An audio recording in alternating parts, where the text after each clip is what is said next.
స్థానిక kids world ఆవరణలో ఉండే పార్క్లో శిక్షకుడు వెంకటేశ్వర్ల గారి ఆధ్వర్యంలో taekwondo, kick boxing free summer coaching camp ప్రారంభించడం జరిగింది. ఈ సందర్భంగా చిన్నారులందరికీ, పసిపిల్లలకు బ్యాగులు, వాటికి కావలసిన దుస్తులు, వాటరు ఇంటి నుంచి తెచ్చుకునేటట్టు పొద్దున్నే అర్లీ మార్నింగే ఇది స్టార్ట్ కావాలి. అరౌండ్ 6:30 కల్లా పిల్లలు 5:30కే లేయడం ఉదయాన్నే అలవాటైతే అది లైఫ్ లాంగ్ క్రమశిక్షణగా ఉపయోగపడుతుంది. 6:30 నుంచి 7:30 వరకు ఈ ట్రైనింగ్ కంప్లీట్ చేసుకొని 7:30కే ఇంట్లో ఉండాలి వాళ్ళు.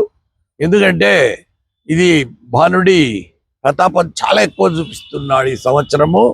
ఎలినైనో ఎఫెక్ట్ అంటారు. దీనివల్ల సమ్మర్ చాలా తీవ్రంగా ఉంది, భరించలేని విధంగా ఉంది. మనకు తెలియకుండానే మనం heat exhaustion, heat hyperpyrexia, సన్ స్ట్రోక్కు గురి అయ్యే అవకాశం ఉంది. హీట్ స్ట్రోక్కు ఇప్పటికే జిల్లాలో కొన్ని మరణాలు కూడా సంభవించినాయి. ఈ గవర్నమెంట్ వారు, కలెక్టర్ గారు, జాయింట్ కలెక్టర్ గారు అందరు చెప్తూ ఉన్నారు, గవర్నమెంట్ అఫీషియల్స్ ఎండకు తిరగొద్దండి, ముఖ్యంగా ఉదయం 11 నుంచి సాయంత్రం 5 వరకు ఎక్కడ అత్యవసరమైతే తప్ప బయటికి పోకూడదు అని చెప్తూ ఉన్నారు. ఆ ప్రకారంగా అందరూ వెలిగితే మనం సాధ్యమైనంత వరకు ఈ ఎండ నుంచి మనల్ని కాపాడుకోవచ్చు. అలాగే చల్లటి మజ్జిగ, పానీయాలు తాగుతూ వాళ్ళ ఆరోగ్యాన్ని ప్రజలు కాపాడుకోవాలని నేను సూచిస్తున్నాను. దానికి తోడు ఈ ఫ్రీ టైంలో, హాలిడేస్లో పిల్లలు సెల్ ఫోన్కు బానిసలయ్యే అవకాశం ఉంది. సెల్ ఫోన్ను పిల్లల నుంచి ఎంతో దూరంగా ఉంచితే వాళ్ళంత ఆరోగ్యంగా, మానసికంగా ఆరోగ్యం, శారీరకమైన ఆరోగ్యం ఇక్కడ డెవలప్ చేసుకుంటున్నారు, కానీ మానసికమైన ఆరోగ్యానికి ప్రతిబంధకాలుగా ఈ డిజిటల్ మీడియా అనేది ఉంది. ముఖ్యంగా సోషల్ మీడియా, సెల్ ఫోను, ఆ రీల్స్, ఇవన్నీ కూడా చాలా ప్రమాదంగా మారిపోయినాయి. కొంతమంది యువత ఈ రీల్స్ కోసం అని చెప్పి ఎత్తైన పర్వతాలు, లేదు లోయలలో, నీళ్ల దగ్గర చాలా భయంకరమైన ఆపదకు గురయ్యే విధంగా ఈ రీల్స్ కోసం, లైక్స్ కోసం వాళ్ళ ప్రాణాలు వదులుకోవడం జరుగుతూ ఉంది. సెల్ ఫోన్ అడిక్షన్ ఎక్కువ కావడం వల్ల పిల్లలకు అటెన్షన్ స్పాన్ అనేది పడిపోతుంది.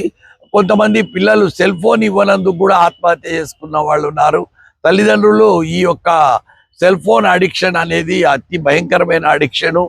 ఆల్కహాలు, స్మోకింగు, డ్రగ్స్ ఎట్లా అడిక్షనో సెల్ ఫోన్ అడిక్షన్ అట్లాంటిది. సెల్ ఫోన్ నుంచి పిల్లలను దూరంగా ఉంచాలి, చాలా జాగ్రత్తగా ఉండాల్సి వస్తుంది తల్లిదండ్రులు. చిన్న పిల్లలను కాపాడుకోవాలంటే ఇప్పుడు ఎన్నో కష్టాలు అనుభవించాల్సి వస్తూ ఉంది. తర్వాత ఫుడ్ విషయంలో చాలా ఎక్కువగా ఎగ్స్, ఫ్రూట్స్, ఇలాంటివన్నీ జ్యూసెస్, వాటరు, మజ్జిగ, పానీయాలు ఇట్లాంటివి ఎక్కువ తీసుకోవాలా. పిల్లలు ఆరోగ్యంగా ఉండాలంటే ఎక్సర్సైజ్ ఎంత ఇంపార్టెంటో మైండ్ కూడా అంతే ఇంపార్టెంట్.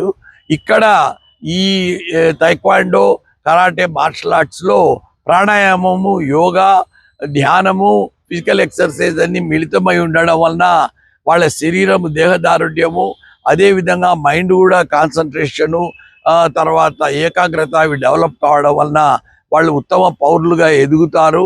ఇప్పుడు చూస్తున్నాము యూత్ ఎలా చెడిపోతున్నారు అనేది చాలా బాధ అవుతుంది.